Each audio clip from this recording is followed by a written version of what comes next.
தத்புருஷாய வித்மகே மகாதேவாய தீமகே தன்னோ ருத்ர பிரசோதயாத். நான் பாலகோபாலா பக்தை லதா பேசுகிறேன். அனைவரும் சப்ஸ்கிரைப் பண்ணுமாறு வேண்டிக் கொள்கிறேன். இன்றைக்கு இறைவனுடைய அருளாலும் உங்களுடைய ஆதரவாலும் 100வது ஆடியோவை நான் எடுத்துள்ளேன்.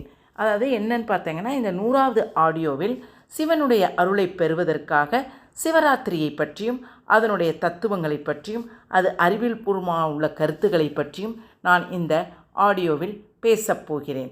அனைவரும் சப்ஸ்கிரைப் பண்ணுமாறு வேண்டிக் கொள்கிறேன். சிவராத்திரியை பற்றி பார்ப்போம். இந்த மகா சிவராத்திரி எதனால் கொண்டாடப்படுகிறது? இரவு முழுவதும் ஏன் கண் விழிக்க வேண்டும்? ஒரு மனிதன் எப்படி வாழ வேண்டும் என்று சொல்லும் முறையே இந்த சிவராத்திரி. இந்த சிவராத்திரியில் முனிவர்கள், சித்தர்கள், ஞானிகள் மூலம் மக்களுக்கு இறைவனால் சொல்லப்பட்ட விதிமுறைகள். சிவராத்திரி என்பது விழா அல்ல, அது மனதை கட்டுப்படுத்தும் மகாவிரதம். இதை கொண்டாடப்படுகிறோம். சிவராத்திரி என்றால் பட்டினி கிடப்பது, கண் விழிப்பது, கோவிலுக்கு போவதுடன் நின்று விடாமல் இதனுடைய தத்துவத்தை உணர்ந்து இந்த விரதத்தை அனுஷ்டித்தாலே நம் வாழ்க்கை என்றுமே நமக்கு பயனுள்ளதாக இருக்கும்.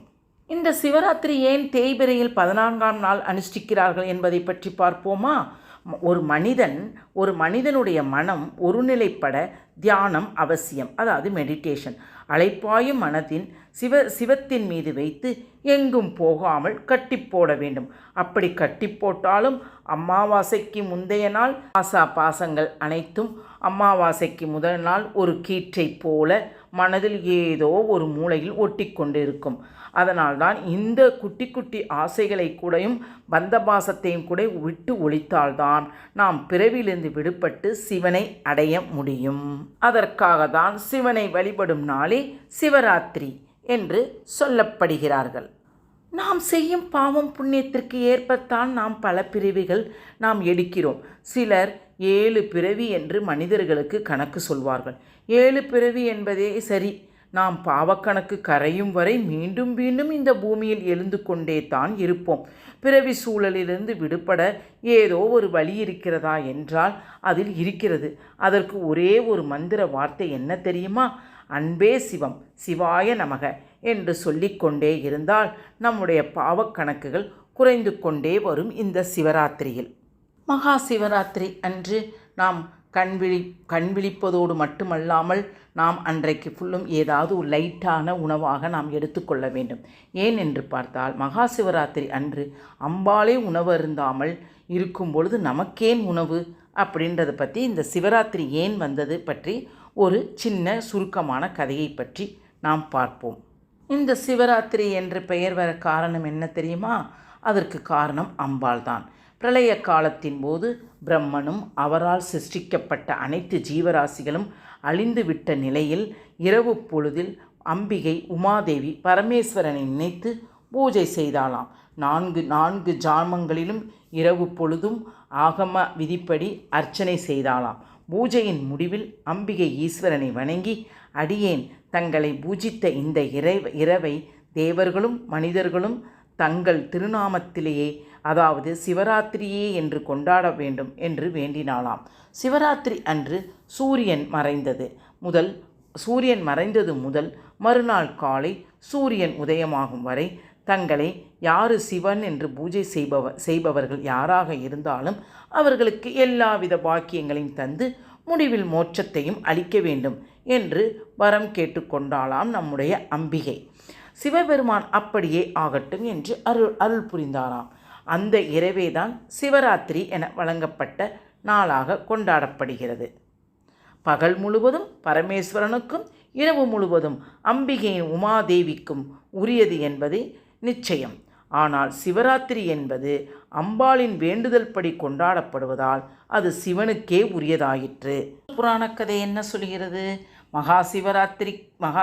சிவராத்திரி எப்படி பெயர் வந்தது என்பதை சொல்கிறார்கள். என்ன சொல்கிறார்கள்னா, அசுரர்களுடன் நடந்த போரின் போது சிவபெருமான் விஷக்கடலை அருந்தியதாக ஐதீகம். அவரை காக்க பார்வதி தேவி விஷம் நீக்கும் வரை பல மணி நேரம் மூச்சை பிடித்து கொண்டிருந்தாள். சிவபெருமான் அவளுக்கு மிகவும் நன்றி உள்ளவனாக இருந்ததால் அவளுடைய நினைவாக ஒவ்வொரு ஆண்டும் மகா சிவராத்திரி கொண்டாடப்படும் என்று மற்றொரு புராணக் கதை சொல்லப்படுகிறது. இப்படி புராணங்கள் என்ன சொன்னாலும் ஒன்று மட்டும் நிச்சயம், மகா சிவராத்திரி என்பது சிவபெருமான் மற்றும் பார்வதி தேவியின் தெய்வீக காதலை கொண்டாடும் பண்டிகை ஆகும்.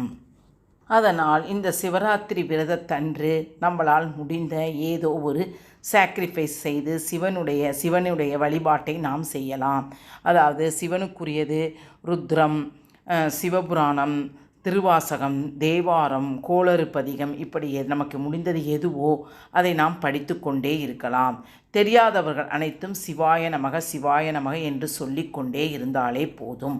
இப்படி சிவனுக்குரிய 4 ஜாம பூஜைகளும் ஏதோ ஒரு அபிஷேக பொருட்களை வாங்கி கொடுத்து கொண்டே இருங்கள்.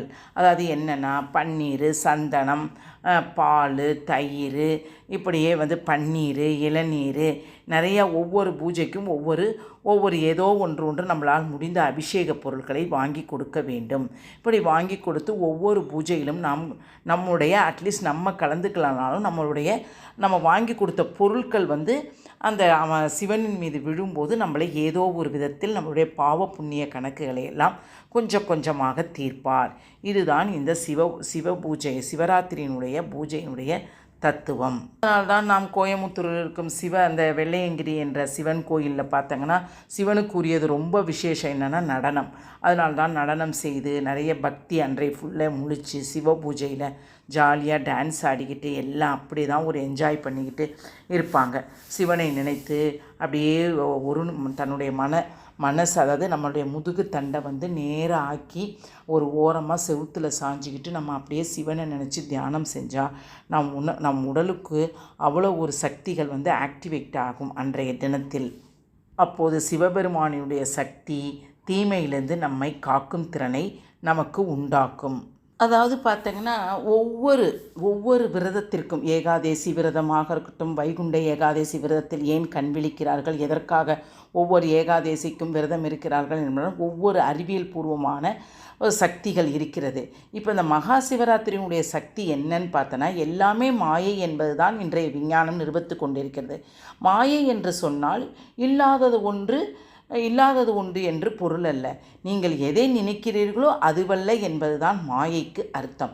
விஞ்ஞான ரீதியாக மகா சிவராத்திரி நாள் மனிதனின் ஆன்ம வளர்ச்சிக்கு மிகவும் பெரும் உறுதுணையாக இருக்கிறது. அந்த நாளில் கோள்கள் இருக்குல்ல, அந்த கோள்களுடைய அமைப்பானது மனிதர்களின் ஆன்மீக வளர்ச்சிக்கு உகந்தவாறு ஒரு குறிப்பிட்ட நிலையில் இருக்கிறதாமாம்.